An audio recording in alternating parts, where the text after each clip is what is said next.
Rob Ellis, the head coach of the Kamloops Broncos, and Bob Reist, the head man of the Valley Huskers, joining me now as we get set for a Week 8 matchup between these two teams. And Bob, as we always do, let's look back before we look ahead. How do you break down your team's play in their last outing?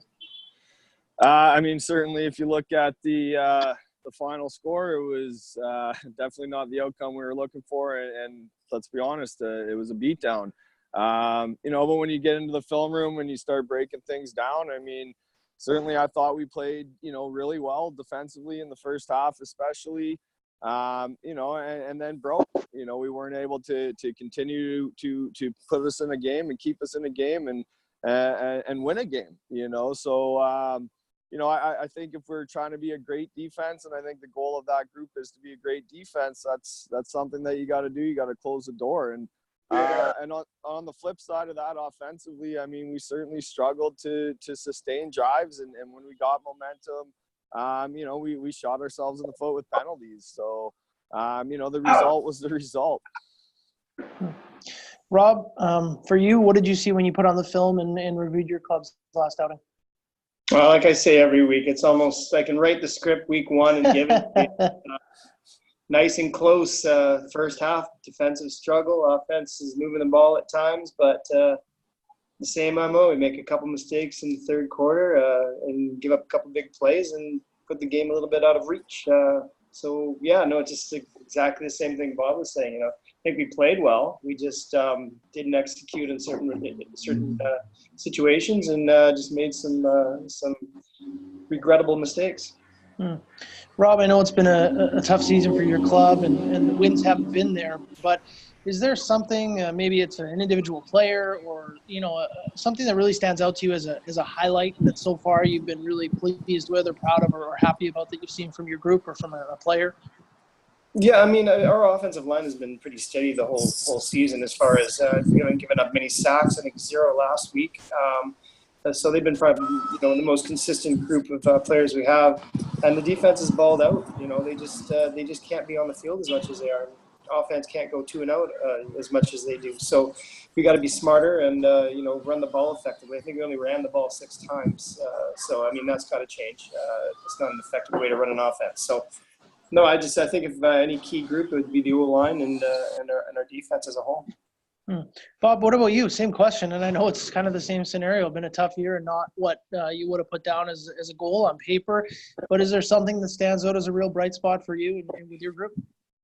Yeah, certainly. I think, individually, you're really starting to see the emergence of Isaiah Latonder.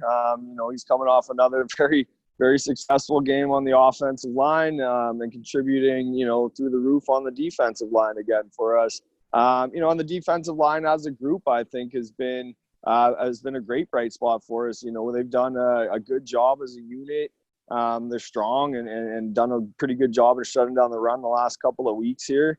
So I think there's a lot of bright spots to look in what, from the outside looking in is a dismal season. I'll ask you guys both this question. Before we move on to your matchup, I wanted to ask about the Bcfc. And one thing, right now it's developing that the Langley Rams are by far and away the team to beat. And you watched what they did to the West Shore Rebels, the scoreline they put up. It raised some eyebrows. So I'll ask the question. Bob, we'll start with you. Who is best positioned to beat this Langley Rams team, in the postseason or otherwise? I think on any given week, you gotta play out unbelievably well to beat that team. And certainly if you want to look at the standings, it's very easy to say West Shore had the best chance, but certainly that matchup, isn't as close as people think it is. So, I think it comes down to whatever team executes their game plan at the highest level. That's a tough squad to beat right now. But that's what it boils down to is limiting your mistakes. Not giving them extra opportunities to capitalize. And if a team can do that, then they put themselves in a good spot.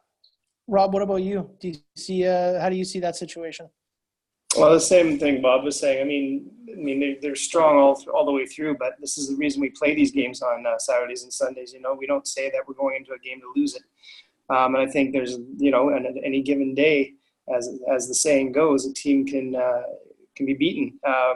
it'd take a Herculean effort, but I think it can be done. I think some teams have exposed some weaknesses that they may have, and they just have to execute. But you know what? At the end of the day, Howie's put together a really, really good team. So my hat off to him and his coaching staff.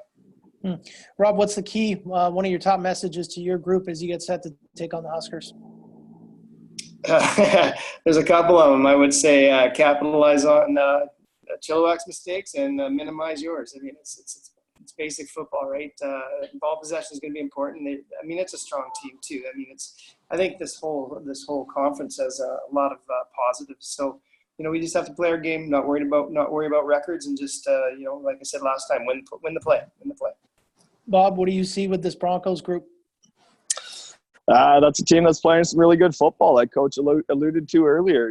They're not. It's not like they're getting blown out of there, all game long. It's a team that is playing really good football, that makes some young, mistakes down the road. And exactly like he said, if that opportunity comes up, then we need to capitalize on it, and we need to force the issue and to look to push for some of those mistakes. So I expect a very well coached and extremely pumped up Broncos team this week. Sorry, gentlemen, thanks so much for your time. Best of luck this weekend. Thanks, Tom. Thanks, Bob. Best of luck, Coach. Take care. Yeah, you too. See you Saturday. Bye. Awesome.